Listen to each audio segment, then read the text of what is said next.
Others will survive through that time in the future to enter into the kingdom of Christ when he returns. So the people who are alive at that time, and we're talking about a time the Bible calls the tribulation, a 7-year period in the future, the second half of which is called the Great Tribulation. Just to set it in your mind, the church will have been raptured. The church will be taken out of the world. We see that in the chronology of Revelation. The church is in the first 3 chapters on earth. The church is in chapter 4 and 5 in heaven. And then back on earth in chapter 6 through 19, all hell breaks loose in the final judgments that God unleashes on the world. So the people who are left after the church is gone, some of them, as I said, will be converted. Jews will come to finally acknowledge Christ as their Messiah. People from every tongue and tribe will be saved.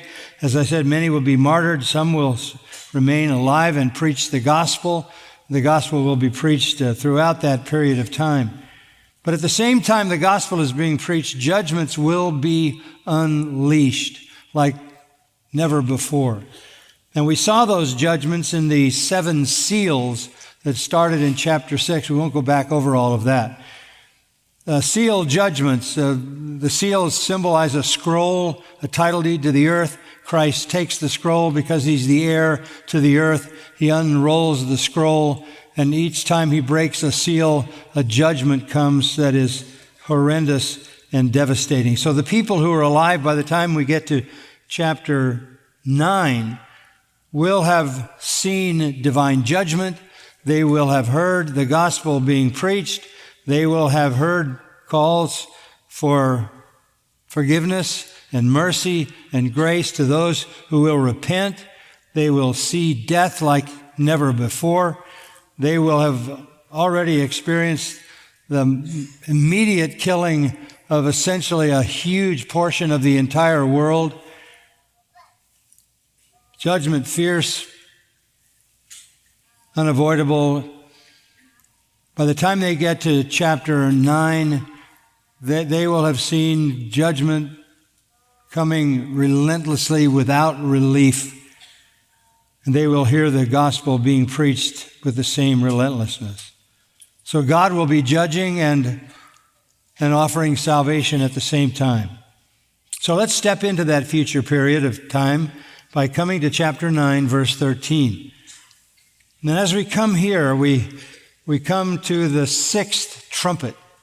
Now remember, there were 7 seal judgments, and the 7th seal judgment becomes the 7 trumpets.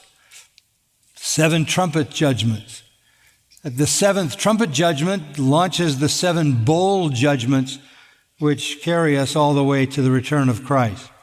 So in a series of telescoping judgments, seals, trumpets, and judgment, by the pouring out of bowls of wrath, we see the unfolding divine judgment of the book of Revelation in the future time called the tribulation. But as we come to chapter 9 and verse 13, we come to the 6th angel. And just so you have a bit of a perspective, the 7th seal is opened. And when the 7th seal is opened, back in chapter 8, look at verse 1, the 7th seal is opened. And immediately you have 7 angels in verse 2 stand before God and 7 trumpets. So the 7 trumpet judgments come out of that 7th seal. And each of these 7 angels blow their trumpets. And these judgments are unleashed. If you want to be reminded of those judgments, go down to verse 7 of chapter 8. The first sounded, there came hail and fire mixed with blood. They were thrown to the earth, and 1/3 of the earth was burned up. 1/3 of the trees were burned up. All the green grass was burned up. The second angel sounded, and something like a great mountain burning with fire was thrown into the sea, and 1/3 of the sea became blood. And 1/3 of the creatures which were in the sea and had life died, and 1/3 of the ships were destroyed. The third angel sounded, and a great star fell from heaven burning like a torch, and it fell on 1/3 of the rivers and on the springs of waters. The name of the star is called Wormwood, and 1/3 of the waters became wormwood, and many men died from the waters because they were made bitter. The fourth angel sounded, 1/3 of the sun, 1/3 of the moon, 1/3 of the stars were struck, so that a third of them would be darkened, and the day would not shine for a third of it, and the night in the same way. Devastation. Then in chapter 9, verse 1, the fifth angel sounded, and a star from heaven which had fallen to the earth, and the key of the bottomless pit was given to him. This is an angelic being. And he opened the bottomless pit, and smoke went up out of the pit like the smoke of a great furnace, and the sun and the air were darkened by the smoke of the pit. Then out of the smoke came locusts upon the earth, and power was given them as the scorpions of the earth had power. This is the unleashing of demons depicted. So when you get to the fifth trumpet, you have this unleashing of demons who are described as if they were locusts. So we've already had an unleashing of demons who had been bound since all the way back in the book of Genesis. So there are millions of demons in the world today. There will be at that time as well. But there will be some who have been bound since the book of Genesis who will be released, increasing the massive size of Satan's force during the Great Tribulation.